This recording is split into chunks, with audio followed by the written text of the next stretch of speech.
If you're a parent, it's your worst nightmare. Finding out your child has been molested evokes the most primal feelings of anger and betrayal. But what should you do in that harrowing situation? For most parents, the answer is simple. Call the police. Let justice take its course. For Jehovah's Witness parents, however, it isn't always that simple. They are part of a religious community that relies heavily on bodies of elders to internally police accusations of wrongdoing. In turn, witness elders are guided by the Watchtower Society to apply the so-called two-witness rule to all allegations. There must be 2 or 3 eyewitnesses, not just people repeating hearsay. No action can be taken if there is only one witness.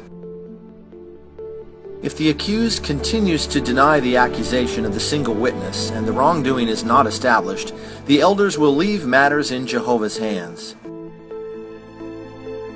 This means that there must be 2 witnesses, either to the same incident or 2 similar incidents, for action to be taken.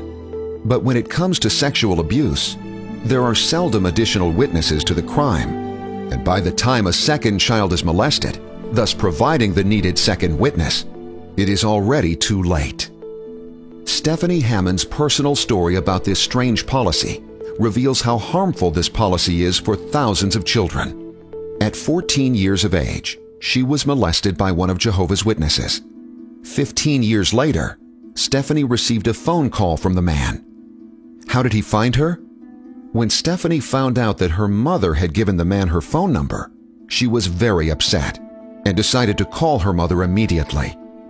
Stephanie, calm down. I saw him at the last district convention, and he approached me. He told me how sorry he was for what he did to you all those years ago. He apologized to her? She wasn't even there. And when I told her about what he did to me, she essentially did nothing. She told the elders in the congregation and reported back that we should just leave it in Jehovah's hands. He would correct it. The man I saw before me that day was broken. He was plagued with guilt over what he had done. I felt moved to embrace him and tell him that I forgive him. And I think you should too. You what? You hugged him? You saw he was broken? What about your daughter? I was broken 15 years ago when he molested me and you did nothing. I went to the elders, Stephanie. It was your word against his. And you know, just as well as I do, without 2 witnesses. Who cares about the elders? Why didn't you go to the police? Look, Stephanie, we did it Jehovah's way. The elders handled it. Your child is a precious and priceless gift. Young ones rely on responsible adults to protect them from those who would do them harm, including sexual predators. Instead, the leaders of the Watchtower Society, in effect, protect pedophiles with their policies related to child sexual abuse, thereby enabling them and putting other children in harm's way. If the Watchtower Society and Jehovah's Witnesses really care for the welfare and security of children, here are some legitimate expectations they should comply with. Inform members of the congregation that an accused pedophile is in their midst. Take great care to ensure that children are not accessible to accused abusers, whether it be in the door-to-door ministry or traveling to and from meetings.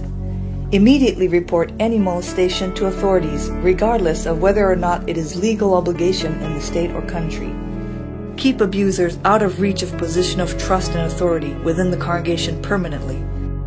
What can you do on a personal level? When Jehovah's Witnesses come to your door, explain to them that you are aware of Watchtower policies that protect pedophiles. Share this information with your family, friends, and neighbors. Visit www.aawa.co to find out how you can protect children from other abuses committed under the protection of so-called religious beliefs and practices.